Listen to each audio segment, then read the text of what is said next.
number 13576. Identified as bounty hunter Samus Aran. Trilogies don't always end well. Oftentimes the concept loses steam long before the third installment, or the producers simply run out of creative juice. This appeared to be the case with the Metroid Prime franchise. While the first was a groundbreaking achievement, the second lacked the spark that separates elite games from the good ones. Metroid Prime 3 Corruption is finally here, but does it continue the downward slope or ascend?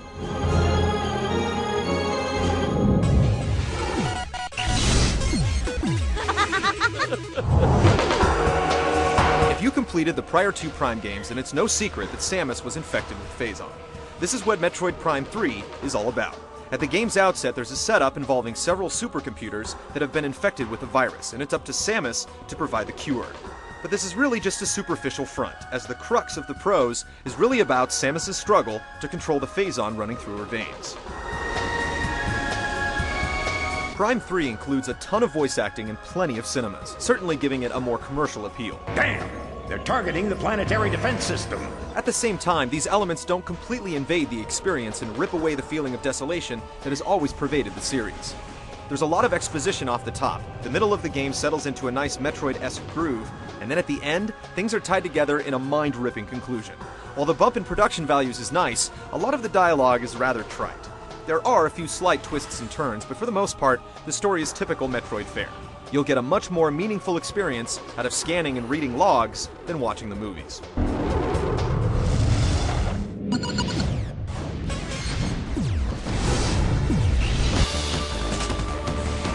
The biggest design change is how you start the game.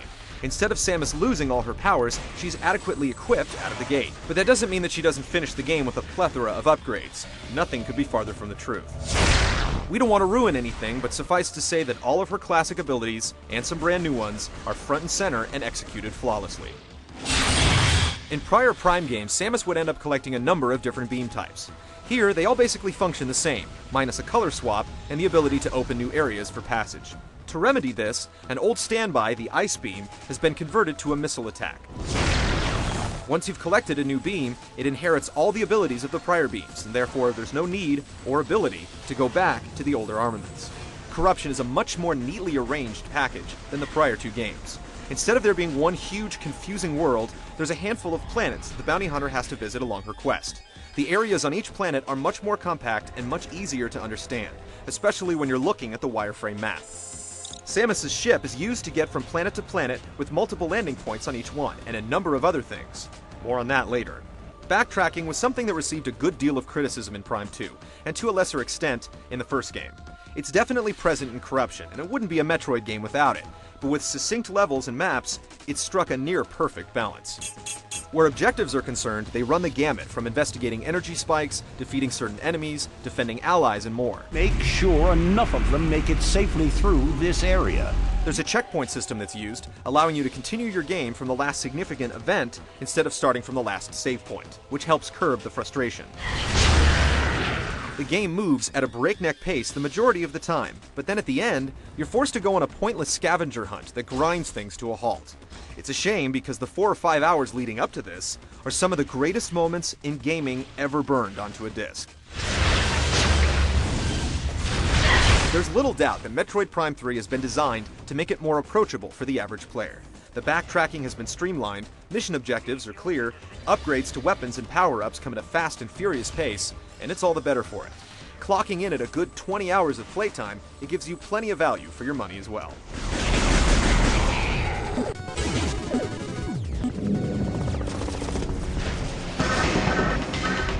The first Metroid Prime was revolutionary for its lock-on system, and Prime 3 should be viewed in the same light for its targeting.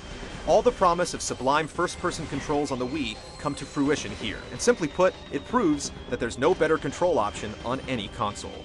You can still lock on to enemies, but you can also fine-tune your aim. The default sensitivity is perfect. You'll be picking off the smallest of enemies from a distance with pinpoint accuracy after just a few minutes of play, and you'll never want to play a shooter with dual analog sticks ever again. It's that good.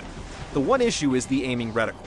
Because the game is so colorful and frenetic, it can sometimes blend into the background, making it difficult to line up shots. This aside, the projectile combat is simply incredible. The other Wii-specific controls don't fare quite as well. You'll be doing everything from flipping switches to shaking off enemies, but like a lot of other Wii games, it has problems picking up when the controller is getting closer to or farther away from the screen. It can be annoying, but thankfully, it's not a huge part of the gameplay, and you're never under duress when you're trying to make it work. It wouldn't be a Metroid game without the Morph Ball, and Corruption gives you just enough of Samus's spherical form without going overboard. There are 4 different visors in the game, and you get the typical combat and scan shields, but there's also an X-ray visor, and most importantly, the command visor. This allows you to control Samus's ship, and you'll be surprised at just how versatile it can be. Not only can you call it in for bombing runs, but you can also use it as a portable save point if you find a landing pad, as a platform to reach new areas, and much more. You'll find yourself building a bond with the ship, which is something you rarely see in games. Swapping visors is a snap, and overall, the way Corruption handles so many commands with just a few buttons is worthy of commendation. In another nod to commercial viability, on its default setting, Metroid Prime 3 doesn't present much of a challenge.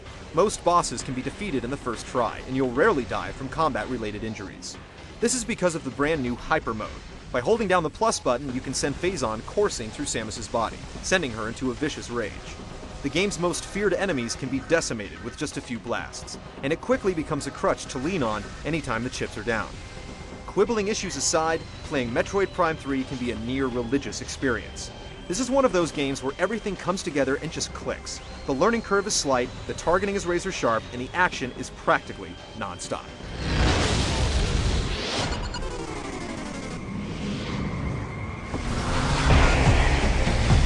It's almost assumed that more polygons, shaders, and particle effects make a better looking game, but Metroid Prime 3 proves that art trumps all.